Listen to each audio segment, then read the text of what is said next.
Doctor Rupa Mangalani, associate professor political science department में। आज हम देखेंगे भारतीय शासन एवं राजनीति से संबंधित महत्वपूर्ण तथ्य। तो जो हम महत्वपूर्ण तथ्य देखेंगे उसमें कुछ तुलनात्मक सारणियां हैं और ये बेसिकली मंत्रिपरिषद एवं संसद की प्रक्रिया से संबंधित जानकारी है, जिसमें अक्सर सवाल आते हैं। ये जो प्रश्न आते हैं न केवल आपकी परीक्षा में आते हैं बल्कि कंपटीशन में भी इसमें से क्वेश्चन पूछे जाते हैं। तो आइए जानते हैं इन महत्वपूर्ण तथ्यों को। कोशिश ये करेंगे कि हम वीक में कम से कम एक बार इन महत्वपूर्ण तथ्यों को जो जानें, जो कि आपके न्यू टाइप से संबंधित एवं कंपटीशन से संबंधित प्रश्न है और भारतीय शासन एवं राजनीति, विशेषतः भारत के संविधान से संबंधित शब्दावली है। इसके साथ ही हम राष्ट्रीय आंदोलन से संबंधित तथ्यों को भी जानेंगे। तो आज हम जानते हैं मंत्रिपरिषद से संबंधित तथ्यों को। 91वें संविधान संशोधन जो हुआ 2003 में, इसके द्वारा अनुच्छेद 75 में उपखंड 1 का जोड़ा गया और ये प्रावधान किया गया कि मंत्रिपरिषद में प्रधानमंत्री सहित सदस्यों की कुल संख्या लोकसभा के कुल सदस्य संख्या की 15% से अधिक नहीं होगी। देखिए, ये क्यों समस्या आई? ये इसलिए आई क्योंकि बड़ी बड़ी मंत्रिपरिषद और मंत्रिमंडल गठित कर दी जाती थी और मुख्यतः गठबंधन सरकारों के युग में सभी दलों को प्रसन्न रखने के लिए जो सहभागी होते थे, बहुत लंबा चौड़ा मंत्रिपरिषद बनाया जाता था। इसलिए संविधान में 91वां संविधान संशोधन किया गया और अनुच्छेद 75 में खंड 1 का जोड़ा गया और ये प्रावधान किया गया कि मंत्रिपरिषद में प्रधानमंत्री सहित सदस्यों की कुल संख्या लोकसभा के कुल सदस्यों की संख्या का 15% अधिक ना हो, ये कहा गया। जहाँ तक मंत्रियों के प्रकार का सवाल है, तो अगर हम देखें तो मंत्रियों के कौन कौन से प्रकार होते हैं, तो मुख्यतः 3 तरह के मंत्रियों के प्रकार होते हैं। पहला प्रकार है कैबिनेट मंत्री, दूसरा प्रकार है राज्य मंत्री और तीसरा प्रकार है उपमंत्री। कैबिनेट मंत्री यानी कैबिनेट मिनिस्टर, राज्य मंत्री यानी मिनिस्टर ऑफ स्टेट और उपमंत्री मतलब डिप्टी मिनिस्टर। कैबिनेट मंत्रियों का समूह है। ये भारत के प्रशासन की सर्वोच्च इकाई है। यही सरकार की नीतियों का संचालन करती है। इसके सदस्य अपने विभागों के अध्यक्ष होते हैं। कैबिनेट शब्द का उल्लेख संविधान में नहीं किया गया था। 44वें संविधान संशोधन 1978 द्वारा अब इस शब्द को अनुच्छेद 352 में शामिल कर लिया गया है। आपातकाल लागू करने के लिए राष्ट्रपति को भेजे जाने वाली लिखित अनुशंसा पर कैबिनेट मंत्रियों का हस्ताक्षर होना अनिवार्य कर दिया गया है। कैबिनेट मंत्री को सहायता देने के लिए राज्य मंत्री और उपमंत्री की नियुक्ति की जाती है।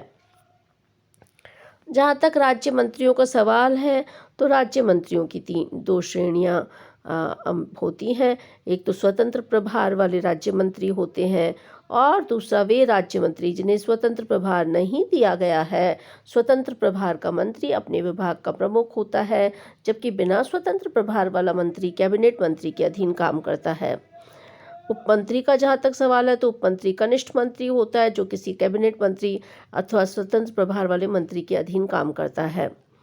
मंत्रिपरिषद, प्रधानमंत्री, कैबिनेट मंत्री, राज्य मंत्री और उपमंत्री इन सब का सामूहिक नाम है, जबकि मंत्रिमंडल केवल कैबिनेट मंत्रियों का समूह है। तो आपसे अगर पूछा जाए कि मंत्रिपरिषद और मंत्रिमंडल में क्या अंतर है, तो उसका उत्तर ये है कि मंत्रिपरिषद में सभी तरह के मंत्री अर्थात प्रधानमंत्री, कैबिनेट मंत्री, राज्य मंत्री और उपमंत्री, ये 4 तरह के मंत्री शामिल होते हैं, जबकि मंत्रिमंडल में केवल कैबिनेट मंत्री ही होते हैं।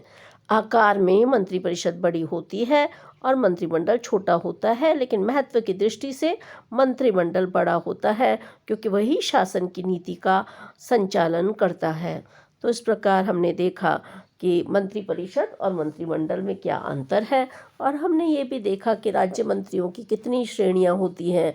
हमने ये भी देखा कि उपमंत्री और कनिष्ठ मंत्री क्या होता है और हमने ये भी देखा साथ में कि मंत्रियों के कौन कौन से प्रकार होते हैं। संविधान का अनुच्छेद 1978 के द्वारा अनुच्छेद 352 में इस शब्द को शामिल किया गया था, कैबिनेट शब्द को, 44वें संविधान संशोधन के बाद। तो इस प्रकार हमने देखा कि 91वां संविधान संशोधन कितनी मंत्रियों की संख्या कितनी होनी चाहिए उसके बारे में क्या निर्धारण करता है। तो ये बहुत महत्वपूर्ण इन्फॉर्मेशन है जिसमें से अक्सर प्रश्न कंपटीशन में आता है। तो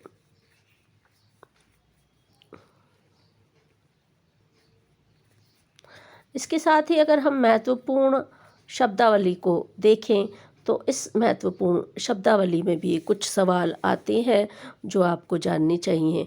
तो ये जो महत्वपूर्ण शब्दावली है वो क्या है? एक तो है मंत्रियों का समूह क्या होता है, दूसरा मंत्रियों का व्यक्तिगत उत्तरदायित्व क्या है, तीसरा मंत्रियों का सामूहिक उत्तरदायित्व क्या है, चौथा किचन कैबिनेट क्या है। तो इन सबको अगर हम जानें तो हम जान सकते हैं कि इसके बारे में क्या कहा गया है। जहाँ तक मंत्रियों का समूह का सवाल है, भारतीय संसदीय शासन में वर्तमान में मंत्रियों के समूह की संकल्पना का विकास हुआ है, जिसके अंतर्गत वे विषय जो अनेक मंत्रालयों से संबंधित होते हैं, ऐसे मामलों की देखभाल के लिए 3 या 4 मंत्रियों के समूह का निर्माण किया जाता है। वर्तमान में मंत्रियों के समूह के विचार को जो है अस्वीकार कर दिया गया है इस समय। और पहले ये था कि ग्रुप ऑफ मिनिस्टर की बात हुआ करती थी, लेकिन अब इसे इस समय स्वीकार नहीं किया गया है। वर्तमान केंद्रीय सरकार द्वारा इसे स्वीकार नहीं किया गया है। जहाँ तक मंत्रियों का व्यक्तिगत उत्तरदायित्व का सवाल है तो बहुत ही महत्वपूर्ण है। हर मंत्री अपने विभाग के कर्मचारियों द्वारा किए गए कार्यों के लिए स्वयं उत्तरदायी होता है। अपने विभाग से संबंधित प्रश्नों के बारे में संसद में उत्तर देता है। यदि किसी मंत्री में मंत्रिमंडल अनुमोदन से काम किया है तो उसका सामूहिक उत्तरदायित्व का सिद्धांत लागू होगा। इसका पूरा मंत्रिमंडल समर्थन करता है। यदि मंत्रिमंडल उसके कार्यों को अनुमोदित नहीं करता तो दायित्व केवल उस विभाग के मंत्री का होता है। तो इस प्रकार मंत्रियों का व्यक्तिगत उत्तरदायित्व, और हमने समझा कि मंत्रियों का व्यक्तिगत उत्तरदायित्व क्या होता है।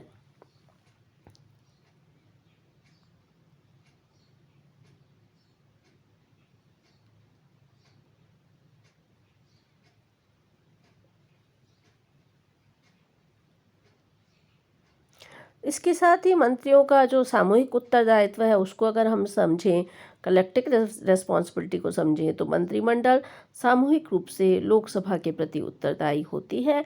मंत्रिमंडल द्वारा किए गए निर्णय से मंत्रिमंडल के सभी सदस्य सहमत होते हैं। मंत्रिमंडल के निर्णय की कोई भी सदस्य आलोचना नहीं कर सकता। यदि मंत्रिमंडल का सदस्य मंत्रिमंडल के निर्णय से असहमत है तो उसे मंत्रिमंडल में बने रहने का अधिकार नहीं है। एक मंत्री विशेष के निर्णय का बचाव लोकसभा में मंत्रिमंडल के सभी सदस्य करते हैं, और यदि लोकसभा में मंत्रिमंडल के किसी भी सदस्य के विरुद्ध बहुमत से मतदान हो जाता है तो इसे समूचे मंत्रिमंडल को त्यागपत्र देना पड़ेगा।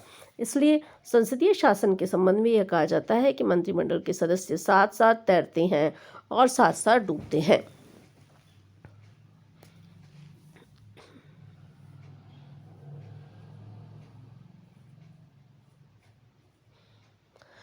जहाँ तक किचन कैबिनेट का सवाल है उसे आंतरिक कैबिनेट कहते हैं। किचन कैबिनेट एक लघु निकाय है जिसे आंतरिक मंत्रिमंडल कहा जाता है। इसमें 15-20 महत्वपूर्ण मंत्री शामिल होते हैं। भारत में प्रत्येक प्रधानमंत्री के पास एक किचन कैबिनेट होता है। वह औपचारिक रूप से निर्णय लेने वाली उच्चतम संस्था के साथ साथ सत्ता का मुख्य केंद्र होती है। किचन कैबिनेट में कोई ज़रूरी नहीं है कि कैबिनेट के मंत्री ही रहें, बल्कि इसमें पारिवारिक एवं मित्र सदस्य भी हो सकते हैं। ये एक छोटा निकाय है, इसलिए निर्णय की प्रक्रिया जो है उसमें गोपनीयता को बनाए रखना होता है। इस निकाय में प्रधानमंत्री को आसानी से अपने विश्वास पात्रों के माध्यम से निर्णय लेने में आसानी होती है।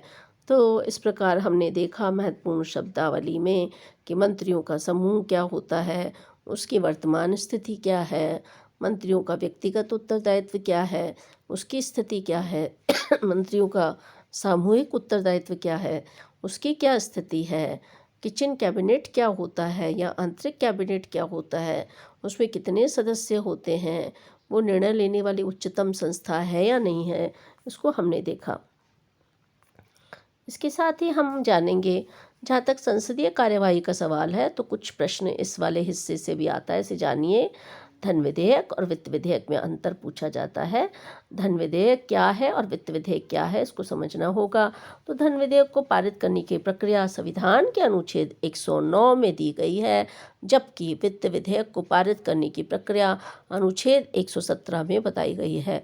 तो 109 बराबर धन विधेयक और 117 बराबर वित्त विधेयक।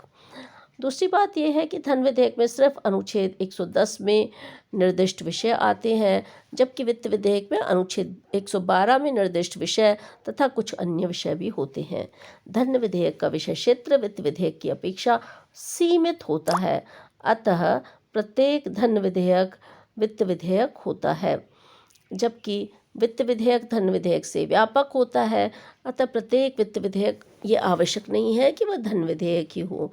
धन विधेयक को सर्वप्रथम राज्यसभा में पेश नहीं किया जा सकता, बहुत महत्वपूर्ण है, अक्सर कंपटीशन में पूछा जाता है। जबकि वित्त विधेयक संविधान के अनुच्छेद 117(3) के अधीन आने वाले वित्त विधेयकों को छोड़कर अन्य वित्त विधेयकों को भी राज्यसभा में पेश किया जा सकता है। तो केवल 117(3) वाला वित्त विधेयक नहीं पेश किया जाएगा, अन्य पेश किए जा सकते हैं। धन विधेयक राज्यसभा द्वारा पारित नहीं किया जा सकता, वित्त विधेयक को दोनों सदनों द्वारा पारित किया जाता है। धन विधेयक को राज्यसभा द्वारा पारित नहीं किया जाता, वरन अनुशंसाओं के साथ अथवा अनुशंसाओं के बिना इसे लौटा दिया जाता है। तो वित्त विधेयक और धन विधेयक में के संबंध में दोनों सदनों की स्थिति भिन्न है। धन विधेयक के संबंध में संयुक्त बैठक का प्रावधान नहीं है, बहुत महत्वपूर्ण है। ये प्रश्न पूछा जाता है, क्या धन विधेयक के संबंध में संयुक्त बैठक की जा सकती है? उत्तर है नहीं। वित्त विधेयक के संबंध में संयुक्त बैठक बुलाई जा सकती है। धन विधेयक को राष्ट्रपति पुनर्विचार के लिए जो है नहीं लौटा सकता, वह उस पर अनुमति देने के लिए बाध्य है। वित्त विधेयक को राष्ट्रपति पुनर्विचार के लिए भी लौटा सकता है। तो ये धन विधेयक और वित्त विधेयक के अंतर को आप देखें, बहुत ही महत्वपूर्ण है। धन विधेयक और सामान्य विधेयक में अंतर देखें तो धन विधेयक सबसे पहले लोकसभा में ही पेश किया जाता है, राज्यसभा में नहीं। सामान्य विधेयक को हम संसद के किसी भी सदन में पेश कर सकते हैं। धन विधेयक के प्रस्तुत करने से पूर्व राष्ट्रपति की अनुमति आवश्यक है, और सामान्य विधेयक को ऐसा करने के लिए राष्ट्रपति की पूर्व अनुमति आवश्यक नहीं है। धन विधेयक के संबंध में लोकसभा को आत्यंतिक अधिकार प्रदान किया गया है, जबकि सामान्य विधेयक के संबंध में दोनों सदनों को समान अधिकार है। धन विधेयक के संबंध में संयुक्त अधिवेशन का प्रावधान नहीं है। सामान्य विधेयक या दोनों सदनों के में मतभेद होने पर राष्ट्रपति संयुक्त अधिवेशन बुला सकता है। धन विधेयक को राष्ट्रपति पुनर्विचार के लिए वापस जो है नहीं कर सकता, यह अनुच्छेद 111 का परंतु है। सामान्य विधेयक को राष्ट्रपति एक बार पुनर्विचार के लिए वापस भेज सकता है। धन विधेयक केवल सरकार के द्वारा ही प्रस्तावित किए जाते हैं। सामान्य विधेयक सरकार अथवा गैर सरकारी सदस्य द्वारा भी प्रस्तुत किया जा सकता है। धन विधेयक दूसरे सदन में भेजने के पूर्व लोकसभा के अध्यक्ष को इस बात का प्रमाण पत्र देना होता है कि यह धन विधेयक है।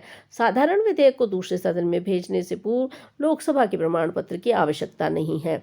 धन विधेयक को राज्यसभा में केवल 14 दिन तक अपने पास रोक सकती है। साधारण विधेयक के संबंध में राज्यसभा उसे 6 महीने तक रोक सकती है।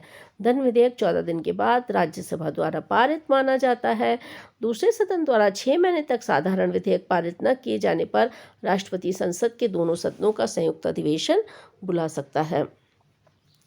तो स्वतंत्र भारत के इतिहास में अब तक 3 बार विवादास्पद विधेयकों को पारित करने के लिए संसद का संयुक्त अधिवेशन आहूत किया गया है।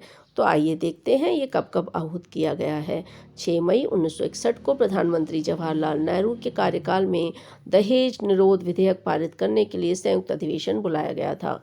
दूसरी बार संयुक्त अधिवेशन प्रधानमंत्री मोरारजी देसाई के समय 16 मई 1978 को बैंकिंग सेवा आयोग विधेयक पर विचार करने के लिए बुलाया गया था। तीसरी बार संयुक्त अधिवेशन 26 मार्च 2002 को आतंकवाद निरोधी विधेयक पोटा पर विचार के लिए प्रधानमंत्री अटल बिहारी वाजपेयी के कार्यकाल में बुलाया गया था। तो इस प्रकार हम देखते हैं कि दोनों ही विधेयकों में कुछ अंतर है जो कि आपको जानना चाहिए। धन विधेयक और वित्त विधेयक, धन विधेयक और साधारण विधेयक, और संयुक्त बैठक अब तक कब कब बुलाई गई, ये आपको जानना चाहिए। तो ये थे महत्वपूर्ण तथ्य। इनमें से बहुत सारे कंपटीशन में पूछे जा चुके हैं। इनको अच्छे से ध्यान से पढ़ें, 2 बार पढ़ें और फिर तैयारी करें। और कोई दिक्कत हो तो हम मिलेंगे तो उस पर बात करेंगे। अपने और अपने परिवार के स्वास्थ्य का ध्यान रखिए। शुभकामनाएं।